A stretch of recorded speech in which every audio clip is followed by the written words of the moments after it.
By quite a bit, Tim. There's an outfit out of East Lansing, Michigan, a consultant, the Anderson Economic Group, and they have estimated the price increases could be as much as $12,000 on an electric vehicle.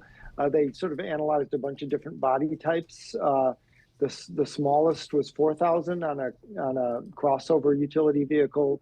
Pickup truck would be up about 8,000. Large SUV up about 9,000. So it would really substantially reduce auto sales because people wouldn't pay that money.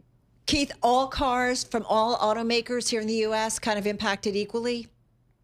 No, the ones that are impacted the most, Carol, are the ones that are either made in Mexico or Canada or have a lot of Mexican and Canadian content, parts, engines.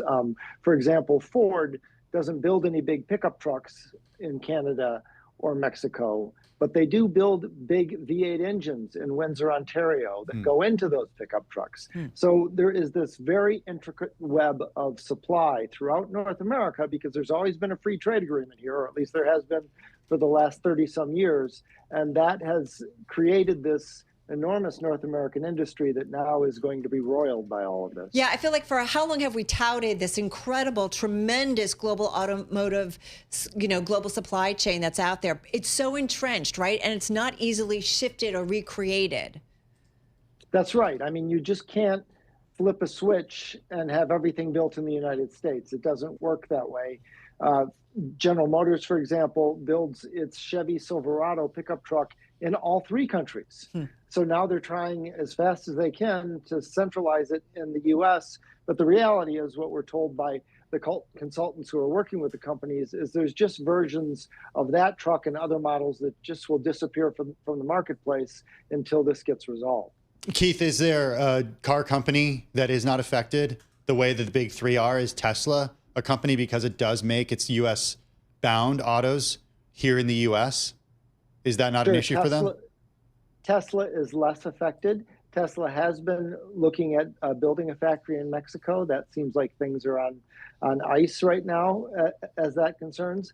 But Tesla is still being affected by the sentiment. I was watching all the stocks as President Trump was speaking a moment ago and said that these tariffs will go in place. Well, every one of the U.S. auto stocks, Tesla, Ford, GM, Stellantis, they all fell as soon as he said those words. Do some models just go away or not going to be offered by some automakers because it just doesn't make sense?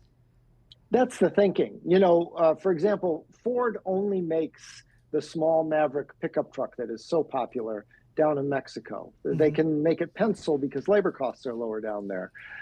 The Bronco Sport, another popular SUV that Ford makes, only made in Mexico. The Mach-E, the Mustang Mach-E electric vehicle, only made in Mexico. All three of those might get paused, as I was told, until this gets resolved. You keep saying until it gets resolved, implying that it will get resolved. Is that the attitude that the automakers have, that this is a temporary sort of issue for them? Absolutely, Tim. They see this particular tariff, the 25% on Canada and Mexico, as separate from the other tariffs that Trump is imposing on steel and aluminum. The reason being is Trump's rationale for the Canadian and Mexican tariffs are border security, right? It's about undocumented immigrants coming over, illegal drugs. It's not about trade policy. So in the view of Detroit, that means that this is something that can be negotiated and resolved between the three countries. And they are expecting this to have a duration of 2 or 3 months at the most.